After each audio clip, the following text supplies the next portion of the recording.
আমরা অনেকেই তো জ্যোতিষশাস্ত্রের সাহায্য নিয়ে জীবনটাকে আরেকটু ভালো করতে চাই, তাই না? কিন্তু অনেক সময়ই সঠিক পথটা জানা থাকে না, আর ভুল প্রতিকার করলে লাভের থেকে ক্ষতিই বেশি হতে পারে।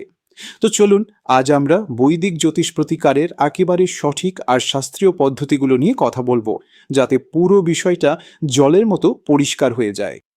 আচ্ছা, আলোচনাটা শুরুই করা যাক একটা খুব জরুরি প্রশ্ন দিয়ে।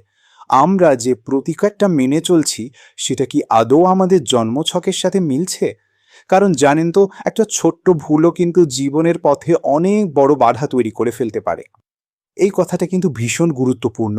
দেখুন, এখানে বলা হচ্ছে যে বিশেষজ্ঞের পরামর্শ ছাড়া রত্ন পড়লে উপকারের বদলে মারাত্মক ক্ষতি হতে পারে। আসলে রত্ন ধারণ করাটা কোনো ফ্যাশন নয়, এর পেছনে একটা গভীর বিজ্ঞান কাজ করে। সেটা না বুঝলে ফল কিন্তু একদম উল্টো হতে পারে। তো যে কোনো জন্মছক বিচার করার প্রথম আর সবচেয়ে জরুরি ধাপটাই হলো লগ্ন। বলা যেতে পারে এই লগ্নই হলো আপনার পুরো জন্মছকের মাস্টার কি, মানে মূল চাবিকাঠি। ব্যাপারটা খুব সহজ। জন্মের সময় পূর্বাকাশে যে রাশিটা উঠছিল সেটাই আপনার লগ্ন, আর এই লগ্নই ঠিক করে দেয় আপনার জন্মছকের বাকি ঘরগুলোর অধিপতি কোন কোন গ্রহ হবে। তাই যে কোনো প্রতিকারের আগে লগ্ন জানাটা কিন্তু মাস্ট। এখন দেখুন, লগ্নের ওপর ভিত্তি করেই আপনার ছকে কিছু গ্রহ বন্ধুর মতো কাজ করে, আর কিছু গ্রহ চ্যালেঞ্জ তৈরি করে। মূল নিয়মটা কি?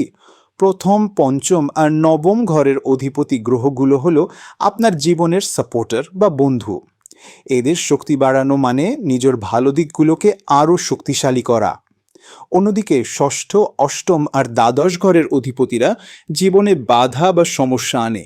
ভাবুন তো, এদের রত্ন পড়ে যদি এদের শক্তি আরও বাড়িয়ে দেওয়া হয়, তাহলে কি হবে? সমস্যা তো আরও বাড়বে, তাই না? এটাই হলো মূল সূত্র।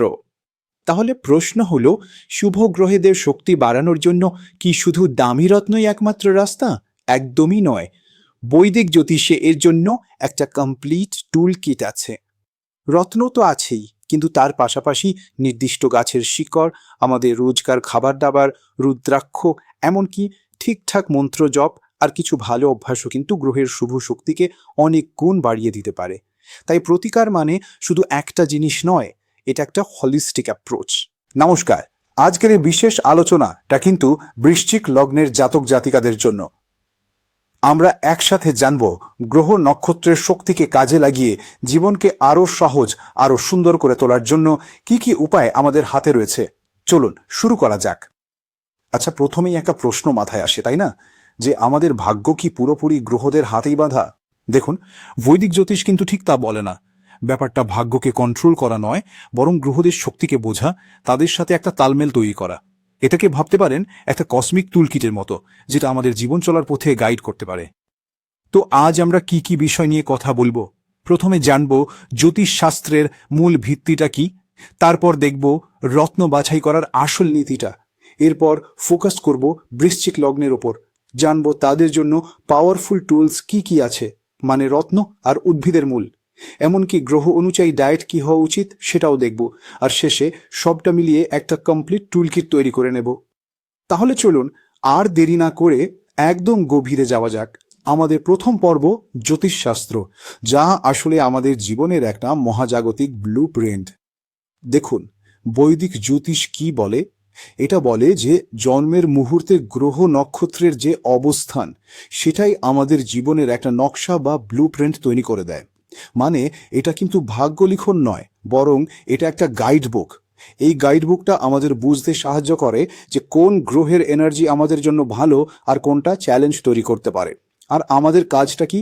কাজটা হলো যে পজিটিভ এনার্জিগুলো আছে সেগুলোকে আরও বাড়ানো, আর নেগেটিভগুলোকে ম্যানেজ করা। এবার আসি খুব গুরুত্বপূর্ণ একটা বিষয়, রত্নপাথর বা জেমস্টোনস। যে কোনো রত্ন ধারণ করলেই তো আর হয় না, তাই না? এর পেছনে একটা সলিড যুক্তি আছে। চলুন সেই মূল নীতিটা জেনে নিই। তো শুভ গ্রহ কাকে বলে? খুব সহজ ভাষায় বললে, জন্মছকে যে গ্রহগুলো ভালো ঘর বা ভাবের অধিপতি, মানে যে ঘরগুলো আমাদের জীবনে ভালো ফল দেয়, সেই গ্রহগুলোই হলো শুভ গ্রহ। আর এদের রত্ন পড়লে এদের পজিটিভ পাওয়ার আরও বেড়ে যায়, অনেকটা ভালো বন্ধুর শক্তি বাড়ানোর মতো। আর মূল সূত্রটা একদম পরিষ্কার। জন্মছকের প্রথম, পঞ্চম আর নবম ভাব, এই তিনটে ভাবকে বলা হয় সবচেয়ে শক্তিশালী আর শুভ।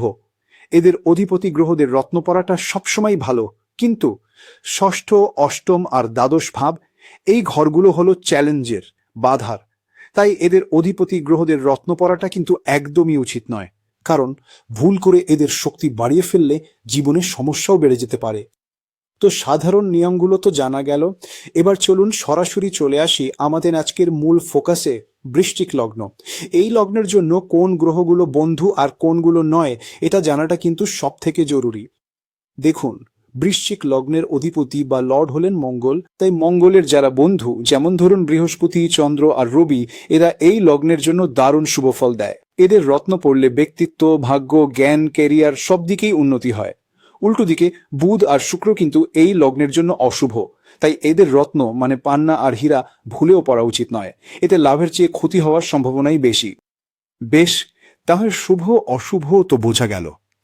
এবার চলুন আসল জিনিসের দিকে এগোনো যাক, সেই পাওয়ারফুল টুলগুলো, মানে রত্ন আর উদ্ভিদের মূল, যা বৃশ্চিক লগ্নের জাতকদের জীবন বদলে দিতে পারে।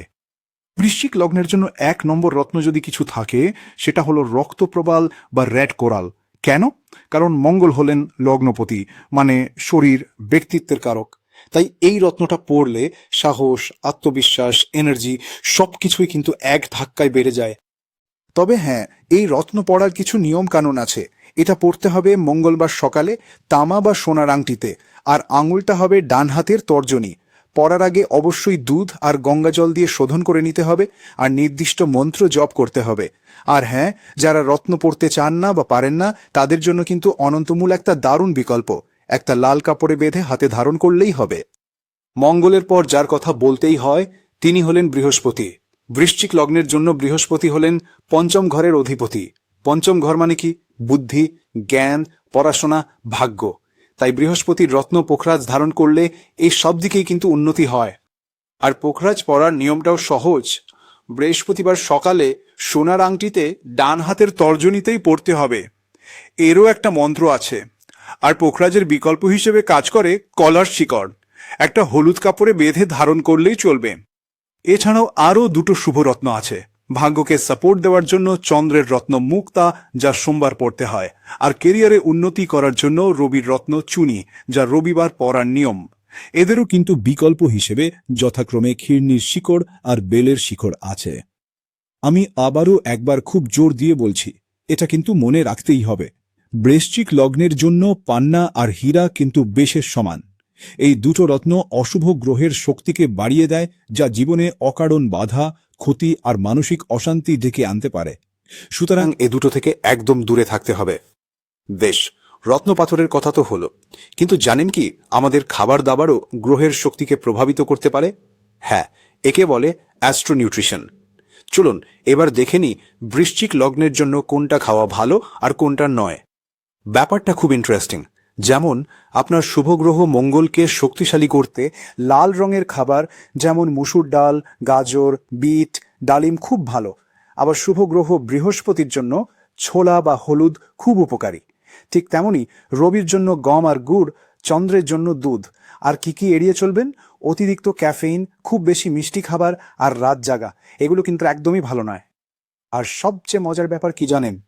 এই অ্যাস্ট্রোলজিক্যাল পরামর্শগুলো কিন্তু আধুনিক নিউট্রিশন সায়েন্সের সাথেও মিলে যায়। যেমন মঙ্গল মানেই শক্তি আর রক্ত, তাই আয়রন সমৃদ্ধ খাবার জরুরি। বৃহস্পতি কন্ট্রোল করে আমাদের লিভার আর ইমিউনিটি, তাই জিঙ্ক প্রয়োজন। দেখুন কিভাবে প্রাচীন জ্ঞান আর আধুনিক বিজ্ঞান এক জায়গায় এসে মিলে যাচ্ছে।